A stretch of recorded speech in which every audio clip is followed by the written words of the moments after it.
I'm your maths faculty from QLS Academy. Today we are going to study about square and square roots. So let's start with our today's lecture.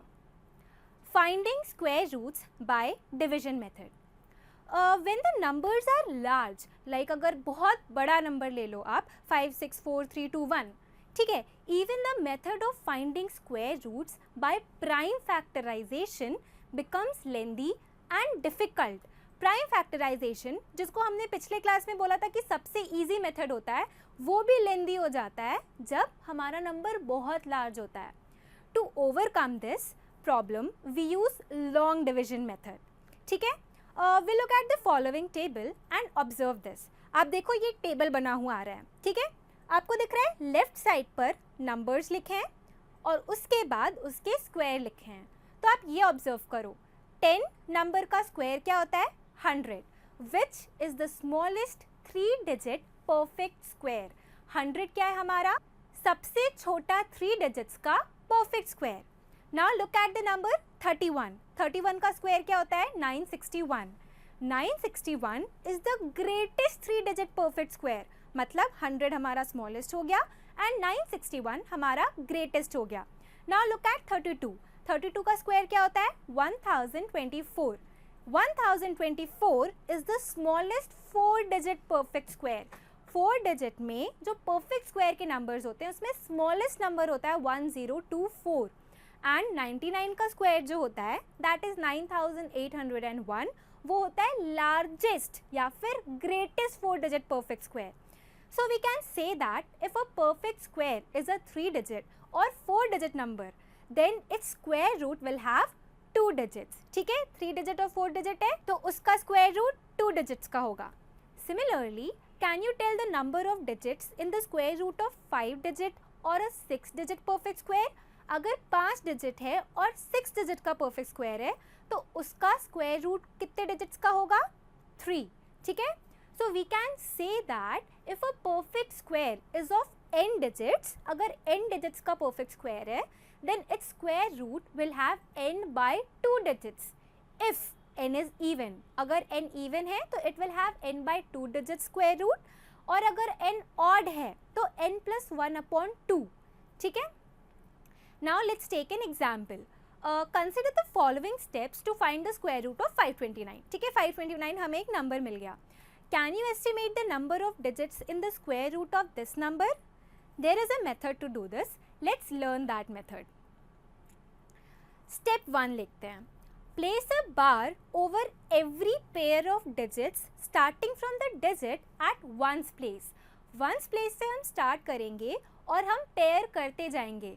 Pair करने के बाद हम उन digits में bar लगा लेंगे. So हमने start किया units digit से and pairing करना शुरू कर दी. First pair बना 29. So we put 29 bar. And since ये 3 digit number है तो हम 5 के साथ किसी को भी पेयर नहीं कर सकते. 5 एक अकेला रहेगा पेयर में. ठीक है, now we will start putting bars on pairs. If the number of digits in it is odd, अगर odd number का digit है then the leftmost single digit 2 will have a bar. मतलब leftmost single digit के पास भी bar होगा. Thus we have 5 bar. Now let's come to step 2.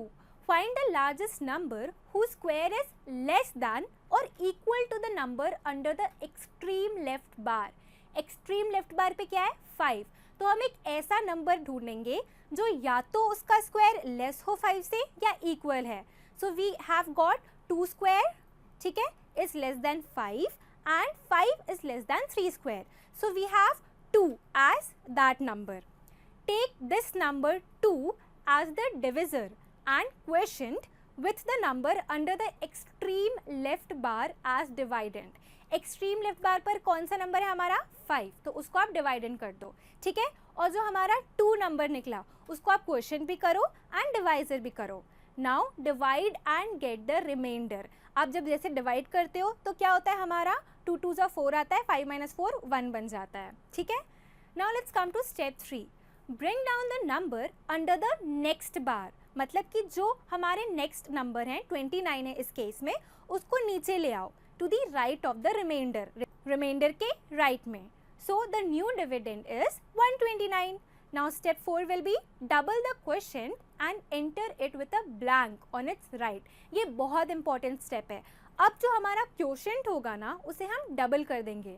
इस case में क्या होगा, 2 2s are 4 और उसके बाद हम 4 के आगे एक ब्लैंक प्लेस कर देंगे. So you can see that हमने पहले 129 लिखा, फिर उसके बाद क्वेश्चन को डबल करके 4 लिखा और 4 के आगे एक ब्लैंक प्लेस कर दिया. Now let's come to step 5. Guess a largest possible digit to fill the blank which will also become the new digit in the quotient such that when the new divisor is multiplied to the new quotient the product is less than or equal to the dividend. मतलब कि हम 4 के आगे एक ऐसा number ढूंढेंगे जो हमारे डिविडेंड को सॉल्व कर सके. In this case we have 42 into 2 is equal to 84 and 43 into 3 is equal to 129 and 129 हमारा रिमाइंडर भी है. मतलब उस ब्लैंक में अगर 3 आएगा तो हमारा रिमाइंडर सॉल्व हो जाएगा. So we choose the new digit as 3. You can see that 43 और ऊपर हमने 3 से मल्टीप्लाई किया तो 129 माइनस 129 हमारा रिमाइंडर 0 हो गया. ठीक है. So step 6 is the get the remainder. Since the remainder is 0 and no digits are left in the given number, therefore under root of 529 will be 23. ठीक है. now हम अपने नेक्स्ट टॉपिक पर आते हैं जो कि है स्क्वायर रूट्स ऑफ डेसिमल्स. अभी we took the square roots of normal numbers. now अब डेसिमल्स आते हैं. तो let's take an example under root of 17.64. now step 1 is to find the square root of a decimal number. we put bars on the integral part. मतलब कि 17 पर हम बार करते हैं इंटीग्रल पार्ट पर and then place the bars on decimal part. पहले हम integral part पर बार लगाते हैं उसके बाद डेसिमल पार्ट पर. ठीक है. so we have 17 bar also and 64 bar also on every pair of digits beginning with the first decimal place. so we get bar 17.64. now step 2. now in a similar manner the leftmost bar is on 17. तो हमने जैसे पहले किया था हम 17 को लेते हैं और ऐसा स्क्वायर ढूंढते हैं जो कि लेस दैन इक्वल टू 17 हो. तो 4 स्क्वायर और 5 स्क्वायर के बीच में हमारा 17 लाई करता है. ठीक है. तो वी विल टेक 4 स्क्वायर. हम छोटा वाला नंबर लेंगे. Take this number as the divisor and the number under the left most bar as the dividend. हमने इसको डिवाइजर ले लिया और हमारे लेफ्ट मोस्ट बार मतलब 17.64 को डिविडेंड ले लिया. Now divide and get the remainder. You see हमने 17.64 लिया, 4 4 16 किया एंड देन हमारा रिमाइंडर 1 बन गया. Now step 3. The remainder is 1. Write the number under the next bar. That is हम उसके बाद 1 के आगे 64 को नीचे ले आएंगे. To the right of this remainder 1 के जस्ट राइट में लिखेंगे. So now we have 164. Now let's proceed to step 4. Double the divisor. Divisor पहले क्या था 4. We have to double it. अब क्या हो गया डबल करके 8 and enter it with a blank on its right. 8 के आगे हम blank कर देंगे. हमने डिवाइजर को डबल किया 8 और उसके बाद blank लगा दिया. Since 64 is the decimal part, you remember ना 64 decimal part है, so put a decimal point in the quotient. तो हमने quotient में decimal point लिख दिया. Now step 5. We know that 82 into 2 is equal to 164. तो हम कुछ नहीं करेंगे. The new digit is 2. हमें पता चल गया क्योंकि 82 को 2 से मल्टीप्लाई करो तो डायरेक्ट हमारा रिमाइंडर सॉल्व हो रहा है. ठीक है. So divide and get the remainder. Step 6 क्या होगा हमारा. Since the remainder is now 0 क्योंकि 164 0 हो गया माइनस होके and no bar is left. Therefore हमारा आंसर आ जाता है that is under root of 17.64 is equal to 4.2. Now हमारे लास्ट टॉपिक पर हम आते हैं जो कि है एस्टिमेटिंग स्क्वायर रूट्स. ये तो अभी जो हमने पहले 2 टॉपिक्स पढ़े ना इसमें हम एग्जैक्ट स्क्वायर रूट निकालते हैं. बट अगर आपको मैं ये बोलूँ कि एस्टिमेट कर लो स्क्वायर रूट तो आप इतना लॉन्ग नंबर का पूरा सॉल्व तो करोगे नहीं, आप एस्टिमेशन करोगे. सो एस्टिमेशन कैसे होता है लेट्स सी. एक एग्जाम्पल लेते हैं. ठीक है. 2 लड़कियों का लेते हैं, Meena and Shobha. So Meena and Shobha played a game. One told a number and other gave its square root. एक ने नंबर बोला और दूसरे वाले ने उस नंबर का स्क्वायर रूट बोला. Meena started first. She said 25 तो शोभा ने तुरंत आंसर कर दिया 5. देन शोभा सेड 81 तो मीना को तो याद था इसलिए उसने तुरंत 81 का स्क्वायर रूट निकाल के बोल दिया 9. It went on till at one point Meena gave the number 250.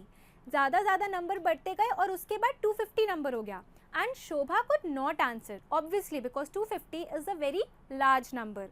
Then Meena asked Shobha if she could get at least tell a number whose square is closer to 250. 250 के at least थोड़ा आसपास का square बता दे. तो उसमें क्या करती है वो? In all such cases, we need to estimate the square root. Estimation लगाते हैं हम. तो estimation कैसे लगाते हैं? देखो 250 हमारे 100 और 400 के बीच में लाई करता है, ठीक है? And under root of 100 is 10 and under root of 400 is 20.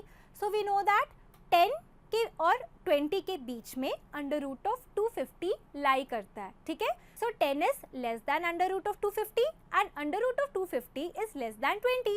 But still we are not very close क्योंकि ये बहुत दूर दूर के नंबर हैं. तो अब क्या करते हैं? We know that 15 square is equal to 225 and 16 square is equal to 256. तो ये ज़्यादा क्लोज है as compared to 10 and 20. Therefore हमारा आंसर क्या आ जाता है? 15 is less than under root of 250 and under root of 250 is less than 16 and 256 is much closer to 250 than 225. So under root of 250 is approximately 16. वो 16 के ज़्यादा close है, ठीक है? सो ऐसे हम अपना एस्टिमेशन निकाल देते हैं. तो आज हमने क्या क्या पढ़ लिया कि हमें एग्जैक्ट स्क्वायर रूट कैसे निकालना है, हमें डेसिमल्स का स्क्वायर रूट कैसे निकालना है और अगर हमसे स्क्वायर रूट का एस्टिमेशन कोई पूछे तो कैसे निकालना है, ठीक है? So that was all for today. I hope you enjoyed the learning. If you have any doubts or query, kindly go to the below link. Thank you.